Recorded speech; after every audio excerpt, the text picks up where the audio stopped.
Hello नमस्कार दोस्तों। तो चलिए शुरू करते हैं आज का आरसी नंबर 4।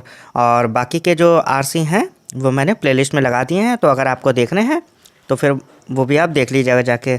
और एरर डिटेक्शन, पैराजंबल और क्लोज टेस्ट मैंने वो सब भी प्लेलिस्ट में बना दिए हैं, तो आप लोग वो भी देख लीजिएगा जाके, ठीक है। और मैं इस प्लेलिस्ट में जो है आरसी वाली में मैं ये आपको ये बताऊंगा कि कैसे रीडिंग कॉम्प्रहेंशन जो है 6 से 8 मिनट में सॉल्व कर लें। तो अगर आप नए हैं तो आप सब्सक्राइब कर लीजिएगा, और मैं ये वीक में 1 या 2 आरसी आपके लिए डालता रहूँगा। और अब कुछ टाइम के बाद मैं फुल लेंथ मॉक भी लेकर आऊँगा। लास्ट ईयर के जो एसबीआई के होंगे मेमोरी बेस्ड पेपर, वो भी मैं आपके लिए डालूंगा, तो आप लोग सब्सक्राइब कर लीजिए। और चलिए शुरू करते हैं आज का आरसी नंबर 4। और देख लीजिए आप, ये थोड़ा सा मैं आपको टाइम दे रहा हूँ, आप देख लीजिए किस बारे में है। ये इलेक्ट्रॉनिक बुक जो होती है इंटरनेट पे, उनके बारे में है। फिजिकल बुक्स के बारे में कंपैरिजन दिया गया कि कौन सी बुक्स ज़्यादा अच्छी हैं। तो आप थोड़ा सा पढ़ लीजिए, फिर मैं आपको बताता हूँ इसके बारे में, ठीक है। क्वेश्चन दिखा देता हूँ, पहले आप पढ़ लीजिए।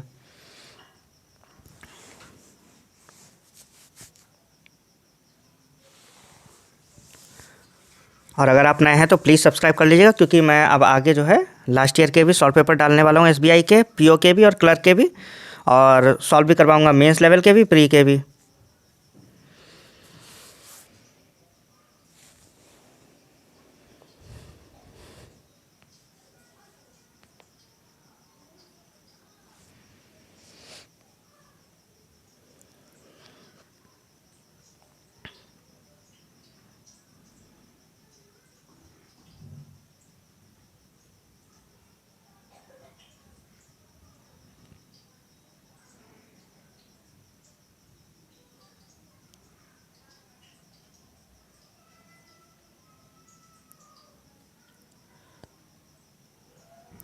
आई होप आप लोगों ने देख लिया होगा। तो चलिए अब मैं आप लोगों को इसके क्वेश्चन दिखा देता हूँ, और फिर मैं ये बताता हूँ कि किस अप्रोच के साथ आप 6 से 8 मिनट में आरसी को सॉल्व कर सकते हैं, ठीक है। तो चलिए देख लेते हैं आप क्वेश्चंस, आप लोगों ने पढ़ लिया होगा। और ये देखिए, ये इस पेज पे हैं 1 2 3 3 क्वेश्चन है, और फिर ये 4 5 6 ये दूसरे पेज पे हैं, ठीक है। और ये एक ही पेज का था, ये 2 पैरा दे रखे हैं, छोटा सा है। और ये 3 क्वेश्चन है, और ये फिर 6 क्वेश्चन है आपके पास टोटल। और चलिए अब शुरू करते हैं कि कैसे सॉल्व कैसे करने हैं जल्दी जल्दी। तो मैं आपको पहले ही बता चुका हूँ कि पहले आपको जो है बड़े वाले क्वेश्चन नहीं करने, आपको केवल एंटोनिम्स, सिनोनिम्स और फ्रेज वाले क्वेश्चन सॉल्व करने होते हैं। तो सबसे पहले हम देख लेते हैं question number 1, what does the author want to convey through the phrase. तो देखिए फ्रेज वाला ये भी थोड़ी देर में करते हैं आके, अभी हम केवल एंटोनिम्स सिनोनिम्स देख लेते हैं। तो क्वेश्चन नंबर 2 देख लीजिए, which of the following is the opposite in meaning to the word restriction. ये कर लेते हैं, ठीक है। तो देखिए क्वेश्चन नंबर 2 में वो क्या कह रहा है, which of the following is the opposite in meaning to the word restrictions as used in the passage. तो देखिए रिस्ट्रिक्शन का अपोजिट वो पूछ रहा है। रिस्ट्रिक्शन मतलब होता है रोकथाम, बंधन। तो चलिए देख लेते हैं ये कहाँ पर यूज़ हो रहा है पहले पैसेज में, ठीक है। देखिए, और ये रिस्ट्रिक्ट, हाँ ये देखिए दूसरे पैसेज में जो है ऊपर से चौथी पांचवी लाइन है, ठीक है। Based on the fact that they do not have full control over the products they said restrictions on sharing e books. Restriction यानी कि रोक देना वहाँ पर, ठीक है, बांध देना। तो रिस्ट्रिक्शन तो हमें पता है मीनिंग, और इसका देख लेते हैं अपोजिट। ए सेंसरशिप, सेंसरशिप तो रोकना, कंट्रोल करना किसी चीज़ को, ठीक है। पब्लिकेशन, पब्लिश करना किसी चीज़ को। रेगुलेशन, रेगुलेशन भी कंट्रोल करना होता है, देखभाल उसको सही से देखना, ठीक। ये तीनों तो ऑप्शन नहीं होने वाले हैं। और चौथा है फ्रीडम, ठीक है। तो फ्रीडम रिस्ट्रिक्शन का बिल्कुल अपोजिट होता है, सही है। फ्रीडम मतलब स्वतंत्रता, रिस्ट्रिक्शन का अपोजिट क्या हो जाएगा, फ्रीडम। चलिए ई वाला भी देख लेते हैं ऑप्शन, डिस्प्यूट। डिस्प्यूट तो नहीं होगा, ठीक है। तो दूसरे वाले का ऑप्शन क्या होगा, डी फ्रीडम। ये इजी था, कभी कभी 2 मैच कर जाते हैं, इसमें मैच नहीं कर रहा है, तो ये रिस्ट्रिक्शन का इसमें एक ही दे रखा है अपोजिट, ईजी सा, वो है फ्रीडम। तो चलिए दूसरे का देख लेते हैं आंसर, क्वेश्चन नंबर 2 का। क्वेश्चन नंबर 2 का आंसर क्या है, डी फ्रीडम, ठीक है।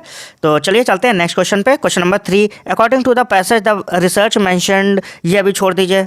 चलिए देखते हैं अगला, अगर हो कोई एंटोनिम से रिलेटेड या सिनोनिम से रिलेटेड। क्वेश्चन नंबर 4 ये भी रहने दीजिए अभी। क्वेश्चन नंबर 5 देख लीजिए। क्वेश्चन नंबर 5 है, which one is the same in meaning as the word perceive, ठीक है। ये कर लेते हैं अपने लोग, क्वेश्चन नंबर 5 वाला करेंगे।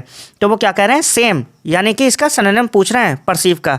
तो परसीव माने क्या होता है, देखना, समझना, महसूस करना, ठीक है, ध्यान से महसूस करना, परसीव का मतलब होता है। और इसका जो मीनिंग होगा सेम, सिनोनिम्स देख लेते हैं। मिसअंडरस्टैंड, नहीं, मिसअंडरस्टैंड तो नहीं हो सकता है। इग्नोर करना, नहीं ये भी नहीं होगा। मिसकॉन्स्ट्रू, मिसकॉन्स्ट्रू मतलब क्या होता है, इसका मतलब होता है गलत समझ लेना किसी चीज़ को, ठीक है। और फिर है डी ओवरलुक। ओवरलुक मतलब होता है उपेक्षा करना, किसी चीज़ को अनदेखा करना, ठीक है। तो ये भी नहीं होगा। परसीव का तो देखना या महसूस करना होता है। डिसर्न, ठीक है। डिसर्न मतलब होता है समझना, महसूस करना, ध्यान से देखना, ठीक है, डिसर्न।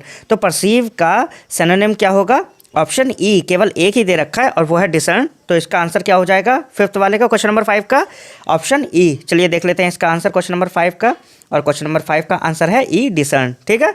तो चलिए नेक्स्ट क्वेश्चन देख लेते हैं, question number 6। Which one is same in meaning? फिर से सिनोनिम पूछ रहा है वो डिस्पेल का, ठीक है। और डिस्पेल का मतलब क्या होता है?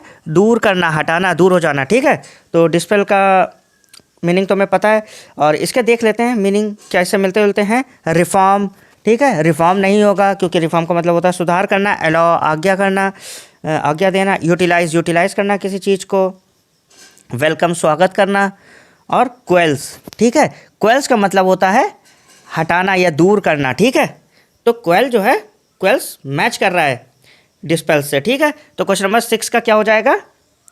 ई वाला, ऑप्शन ई। चलिए इसका आंसर देख लेते हैं। ये इजी थे इस बार के एंटोनिम सिनोनिम, वरना कभी कभी जो है वो मैच करते हैं, दो ऑप्शन से एक से ज़्यादा मैच कर जाते हैं। इस बार ये इजी थे। तो 6 का क्या हो जाएगा? Option E. चलिए देख लेते हैं इसका ऑप्शन सही है या नहीं। और इसका ऑप्शन 6 वाले का क्या है? ई, ठीक है। तो चलिए फिर चलते हैं नेक्स्ट क्वेश्चन पे। और क्वेश्चन नंबर 6 तो हो गया, तो चलिए शुरू से अब देख लेते हैं अपने लोग, ठीक है। और क्वेश्चन नंबर 1 देखिए। क्वेश्चन नंबर 1 में वो क्या कह रहे हैं हमसे?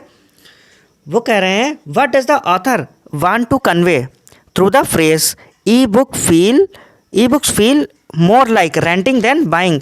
ई बुक्स फील करती हैं ऐसा कि रेंट पे ले रखी हैं रेदर देन बाइंग, ना कि हमने ख़रीद रखी हैं, ठीक है। तो ये ऐसा क्यों फील कर रहे हैं, ये पूछ रहे हैं वो इस फ्रेज में, ठीक है। तो हम पहले ऑप्शंस पढ़ लेते हैं। द लिमिट्स ऑन शेयरिंग और gifting e books makes one less attach to them.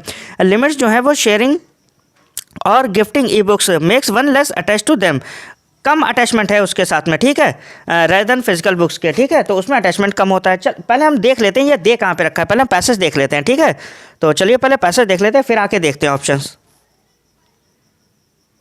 और ये रहा पैसेज, और ये हमारे पास है, देखिए। और इसमें देखिए दूसरे पैरा में ऊपर से छठी लाइन 1 2 3 4 5 6, ये देखिए बीच में दे रखा है बिल्कुल। Because of these feelings E book feel more like a renting than buying, ठीक है। तो ये ऐसा क्यों? दे sad restrictions on sharing e-books with friends or gifting or selling the books made e-books feel less than buying. Participants describe being more emotionally attached to physical books and frequently spoke about their nostalgia for certain childhood books. तो वो कह रहे हैं कि उससे ज़्यादा जो है इमोशनल अटैचमेंट होता है। तो चलिए देख लेते हैं उधर। हाँ, और देखिए इसमें ये यही दे रखा था, द लिमिट्स ऑन शेयरिंग और gifting e books makes one less attached, ठीक है। और वहाँ पर अटैचमेंट की ही बात कर रहे थे वो, as compare to physical books. तो मेरे हिसाब से ऑप्शन नहीं होगा, लेकिन हम लोग देख लेते हैं। E books are very expensive so it is always preferable to rent them instead of buying. नहीं, ऐसा नहीं है। Majority of e books are frequently not available. नहीं, ये भी नहीं था। We can always make some extra money. नहीं नहीं नहीं, इसमें एक ही ऑप्शन है सुटेबल, और वो ऑप्शन ए है, ठीक है। तो चलिए क्वेश्चन नंबर 1 का हम देख लेते हैं ऑप्शन, और क्वेश्चन नंबर 1 का आंसर यही ए वाला ही है। द लिमिट्स ऑन शेयरिंग और gift e books makes one less attach to them as compare to physical books, ठीक है। तो चलिए फिर चलते हैं नेक्स्ट क्वेश्चन पे। और उसके बाद क्वेश्चन नंबर 1 के बाद हमारे पास है 2, तो हमने सॉल्व कर लिया है। क्वेश्चन नंबर 3, क्वेश्चन नंबर 3 में वो कह रहा है according to the passage the research mentioned will be of higher significance, ठीक है। रिसर्च जो मैंशन की गई will be of higher significance for which of the following business, किस बिजनेस के लिए जो है हायर सिग्निफिकेंस है, ज़्यादा ध्यान दिया गया है, ठीक है। और देख लीजिए बिजनेसेस कौन से, wholesale book shop honours, digital tax sellers, those working with the learning disabled, curriculum framing bodies, ठीक है। तो चलिए देख लेते हैं पैसेज में किस रिसर्च के बारे, किस बिजनेस के बारे में बात कर रहे थे। तो ये देखने के लिए हमें पहले पैसेज में देखिए लास्ट लाइन जो है, last line, the findings of this research could have important application for those in the business of selling digital text, ठीक है। तो डिजिटल टेक्स्ट के बारे में, सेलिंग डिजिटल टेक्स्ट के बारे में बात हो रही है, और हम लोग अब चल के वहाँ पर देख लेते हैं। होलसेल बुक शॉप ऑनर्स नहीं, डिजिटल टेक्स्ट सेलर्स, ठीक है। तो बी वाला ऑप्शन सही होगा। तो क्वेश्चन नंबर 3 का आंसर क्या हो जाएगा? बी, ठीक है। तो चलिए देख लेते हैं क्वेश्चन नंबर 3 का आंसर क्या है। और क्वेश्चन नंबर 3 का जो आंसर है हमारे पास वो है बी, डिजिटल टैक्स सेलर्स। सही है, तो चलिए चलते हैं नेक्स्ट क्वेश्चन पे इसके बाद।